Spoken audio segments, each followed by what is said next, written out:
Bismillahirrahmanirrahim. Assalamualaikum warahmatullahi wabarakatuh dan selamat sejahtera. Terima kasih untuk anda semua yang baru saja bersama dengan Cool TV kita hari ini dalam The Thursday Show. Apa khabar untuk anda semua? Saya doakan anda semua baik-baik saja untuk hari ini. Dan seperti biasa, The Thursday Show kita akan ada topik yang akan kita bawakan dan kita akan ada tetamu juga yang akan bersama dengan kita hari ini. Jadi untuk topik kita hari ini adalah jenayah seksual.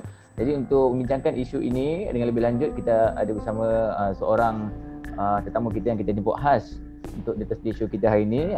Yang pertama sekali kita ucapkan selamat datang kepada ACP Puan Kamsiah Hassan selaku Ketua Penolong Pengarah Bahagian Siasatan Jenayah Seksual Wanita dan Kanak-kanak Bukit Aman. Assalamualaikum Puan. Waalaikumsalam. Sihat Puan ini ya? Alhamdulillah. Suara serak sikit. Ya ke? Baiklah Puan, tak apa, kita just santai saja hari ini untuk kita membincangkan isu ini. Tapi untuk permulaan ni lah Puan, berpandukan soalan yang saya dah karang ni, mungkin untuk permulaan ni mungkin Puan sendiri boleh terangkan terma jenayah seksual tu sendiri dan mungkin ada statistik jenayah seksual yang berlaku dekat Malaysia sekarang ni. Silakan Puan. Okey, terma jenayah seksual secara umumnya, sebab dia tidak ada satu definisi khusus di bawah peruntukan undang-undang jenayah seksual sebab dia individual. Jadi secara umumnya adalah ianya merujuk kepada kesalahan-kesalahan ataupun perbuatan-perbuatan yang berunsur seksual yang merupakan yang menyalahi undang-undang. Seperti kesalahan rogol, cabut kehormatan, child pornography ataupun pornografi kanak-kanak, gangguan seksual dan juga orang kata amang seksual dan sebagainya yang ada di bawah undang-undang yang ada di Malaysia. Untuk statistik pula pun macam mana? Statistik kita untuk tahun ni daripada Januari hingga November berjumlah 3,791 kes bagi keseluruhan kes yang melibatkan kesalahan seksual lah, daripada rogol, seks luar tabi'i dan sebagainya. Okey, bila kita tengok juga, kita bincang berkenaan isu rogol Pak Puan. Seakan sekarang ni bila timbul satu isu, satu kes, timbul lagi banyak kes. Ada lagi 2-3 kes yang macam bersangkut-sangkut. Dia macam jadi trend pula kan. Mungkin Puan boleh kongsikan juga, mungkin apakah punca ni ataupun di manakah silapnya Puan? Baik, rogol ni satu kejadian jenayah ni sebenarnya. Jenayah saya merujuk kepada jenayah kekerasan terhadap tubuh badan, iaitu rogol lah contohnya. Ianya merupakan jenayah ni berlaku bila wujudnya peluang jenayah.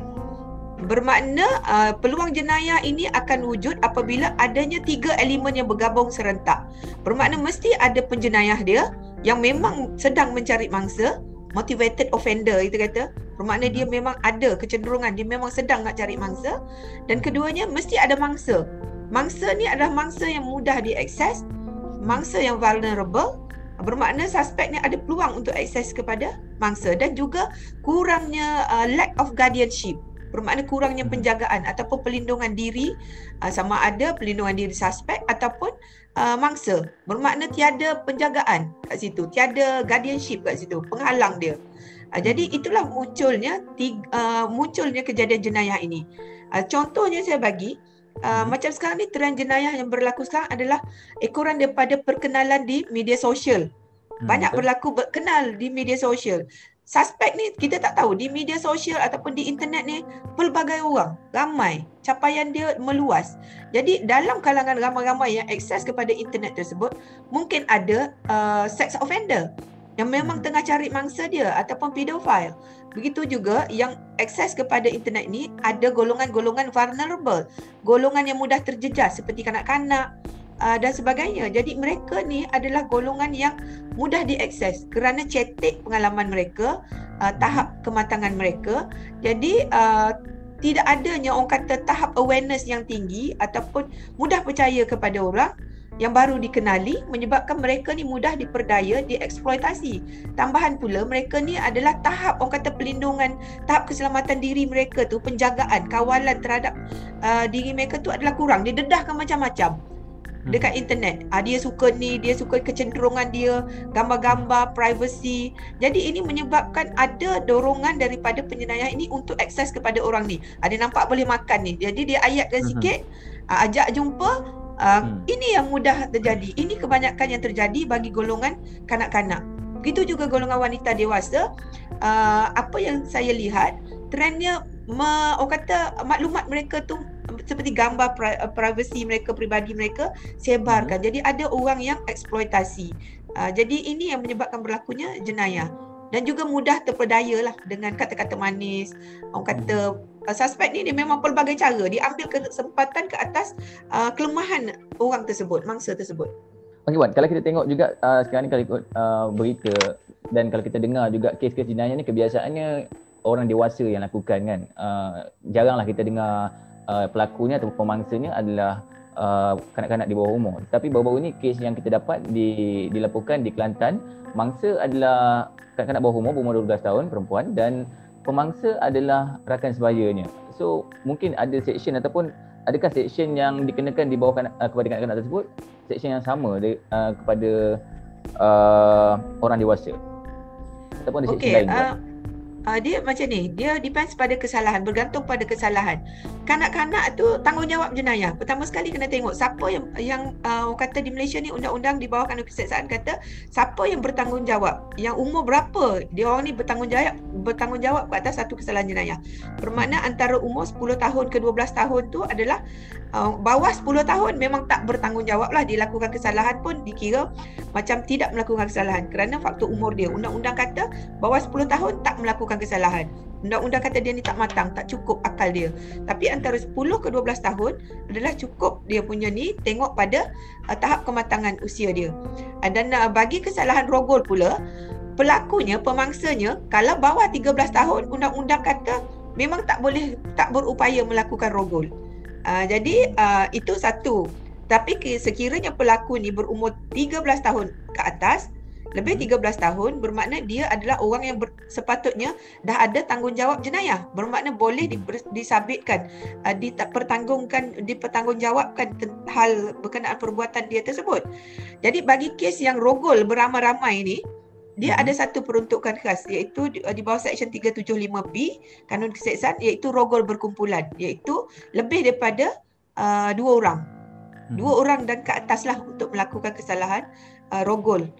Itu dia bawah rogol berkumpulan kita panggil.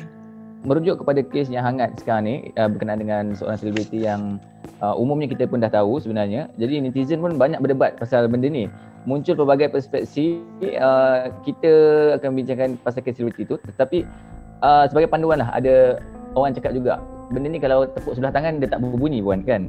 Contoh, jadi mungkin apa klausa seorang wanita ataupun gadis yang boleh didakwa dia dirogol, dan mungkin puan boleh terangkan pasal hak atau pembelaan yang bagaimana terhadap perempuan itu, puan silakan. Okey, pembelaan ataupun klausa untuk seorang wanita tu, hak seorang wanita itu dia tidak bergantung kepada pepatah. Pepatah macam-macam nak kata, itu tidak orang kata tidak menjejaskan kita lah. Siasatan tetap, peruntukan undang-undang kita ada. Pembelaan kita adalah berdasarkan peruntukan undang-undang. Bermakna di bawah Seksyen 375 Kanun Keseksaan memang ada diperuntukkan bagi kesalahan rogol, iaitu seorang lelaki dikatakan merogol jika dia bersetubuh dengan seseorang perempuan dalam keadaan-keadaan ada 7 perkara berikut, iaitu 375A sampailah sehingga 375G, iaitu A bertentangan dengan kemahuan perempuan tersebut, B tiada dengan ketiadaan kerelaan perempuan tersebut, C dengan kerelaan tapi kerelaan itu didapati dengan cara mendatangkan ketakutan mati ataupun cedera, atau didapati dengan melalui salah tanggapan fakta. D adalah dengan kerelaan perempuan itu, tetapi manakala lelaki itu ketahui dia bukan suaminya, ni orang yang menyamar sebagai suami lah. So E adalah dengan kerelaan, tapi jika masa memberi kerelaan tu dia tak faham jenis dan akibat dia yang dia beri kerelaan tersebut. F dengan kerelaan, tetapi kerelaan tu didapati dengan orang tu berkedudukan atas status dia, hubungan profesional dia ataupun hubungan amanah dia. Dan G adalah dengan kerelaan seorang kanak-kanak yang berumur bawah 16 tahun lah. Jadi sekiranya mangsa-mangsa ni ada yang menjadi mangsa, so dia rasa dia termasuk di bawah kategori mana? Ada dia tanpa kerelaan dia, tanpa bertentangan dengan kemahuan dia, sila tampil buat report. Bermakna mereka ini ada dilindungi. Mereka ni ada dibela di bawah peruntukan seksyen ini.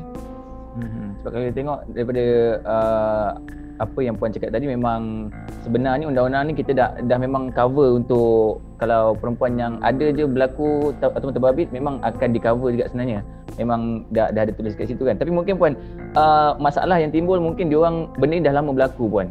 Sebulan, 2 bulan ataupun mungkin dah ada capai 2 tahun. Adakah masih lagi boleh buat laporan ataupun macam mana polis nak jalankan siasatan? Sebab mungkin bahan bukti dah tercemar semua. Okey, laporan tu boleh dibuat bila-bila masa, tetapi adalah lebih baik seberapa segera laporan itu, kejadian itu, selepas baik kejadian terus buat laporan, kerana keterangan-keterangan ataupun bukti-bukti bagi kes-kes rogol contohnya, dia adalah meliputi keterangan yang mudah hilang, mudah musnah, mudah tercemar, seperti air mani dan sebagainya yang ada pada tubuh badan mangsa, pakaian dan sebagainya. Tetapi masih boleh buat report, buat saja report. Polis tetap akan menjalankan siasatan berdasarkan proses dan juga mengikut proses ataupun prosedur siasatan yang sebagaimana siasatan awal dibuat. Jadi keterangan yang ada, siasatan polis ini sebenarnya menyeluruh, bukan sahaja menjurus kepada keterangan fizikal ataupun saintifik semata-mata. Kita ada keterangan-keterangan lain seperti keterangan mengikut keadaan dan sebagainya. Jadi masih pihak polis tetap akan menjalankan siasatan, tetapi cabarannya tetap ada, risikonya tetap ada kerana ia melibatkan keterangan yang mudah musnah. Namun masih lagi ada peluang untuk orang kata kes ni belum tentu orang kata mati kat situ. Siasatan tetap akan dijalankan. Contohnya kita bekerjasama dengan MC-MC sekiranya ada maklumat berkenaan dengan mereka yang posting ataupun membuat publish perkara-perkara yang berkenaan berunsur seksual, yang didapati jelek dan berunsur seksual ataupun menyalahi undang-undang seperti penyebaran pornografi kanak-kanak dan sebagainya.